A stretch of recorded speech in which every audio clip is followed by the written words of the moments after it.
Bhoodan land వ్యవహారంలో కీలక పరిణామం చోటు చేసుకుంది. రంగారెడ్డి జిల్లా మాజీ కలెక్టర్ అమోయ్ కుమార్ పై కేసు నమోదు చేయాలని డీజీపీకి నివేదిక ఇచ్చింది ఈడీ.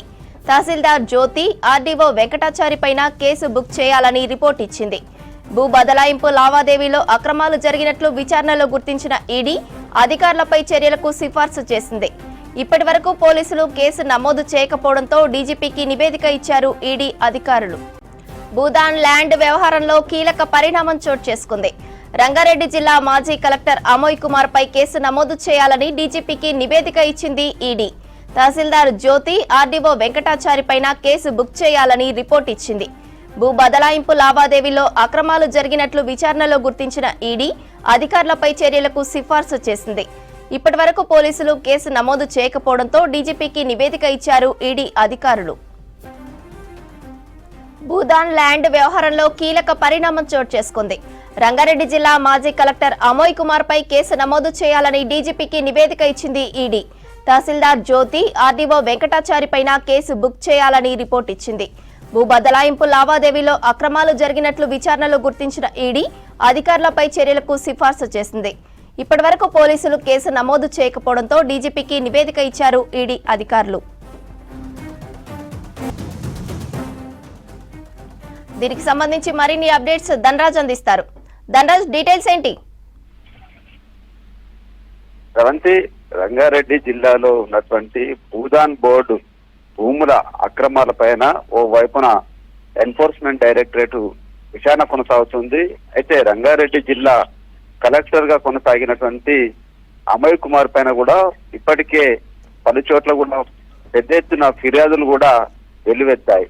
అంతేకాకుండా ఆయన హయాంలో చూసినట్టయితే ఈ భూదాన్ యజ్ఞ బోర్డు సంబంధించిన భూములను అన్యాక్రాంతం చేస్తూ ప్రైవేట్ కు సంబంధించినటువంటి కొంతమంది కాంట్రాక్టర్లు కావచ్చు, అదేవిధంగా రియల్ ఎస్టేట్ ప్రైవేట్ వ్యక్తులకు ఈ భూదాన్ భూములను అప్పనంగా అప్పచెప్పి పెద్ద ఎత్తున ఆయన అక్రమాలకు తెరలేపారంటూ కూడా ఇప్పటికే పలు చోట్ల ఫిర్యాదులు చేశారు. ఈ క్రమంలోనే డీజీపీకి కూడా పలువురు బాధితులంతా కూడా ఫిర్యాదులు ఇచ్చినటువంటి పరిస్థితి. మరోవైపు చూసినట్టయితే ఇప్పటికీ ఈ భూదాన్ యజ్ఞ బోర్డు వ్యవహారం దీనికి సంబంధించినటువంటి ఒక బోర్డు ఉంది.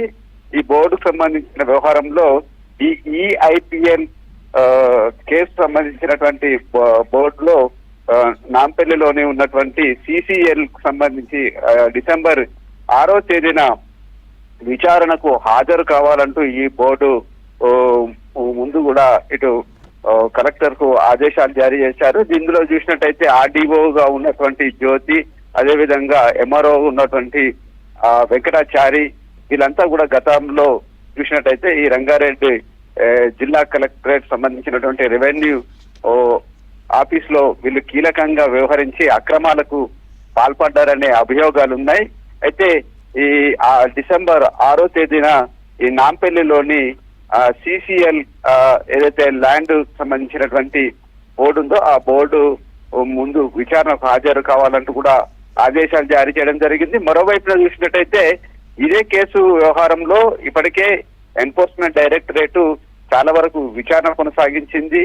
పలు ఆధారాలను కూడా రాబట్టింది. ఇప్పటికే అమోయ్ కుమార్ ను 2 సార్లు కూడా విచారణకు పిలిచి పలు ఆధారాలను, ఎవిడెన్స్లను, ఆయన స్టేట్మెంట్ ను కూడా రికార్డ్ చేశారు.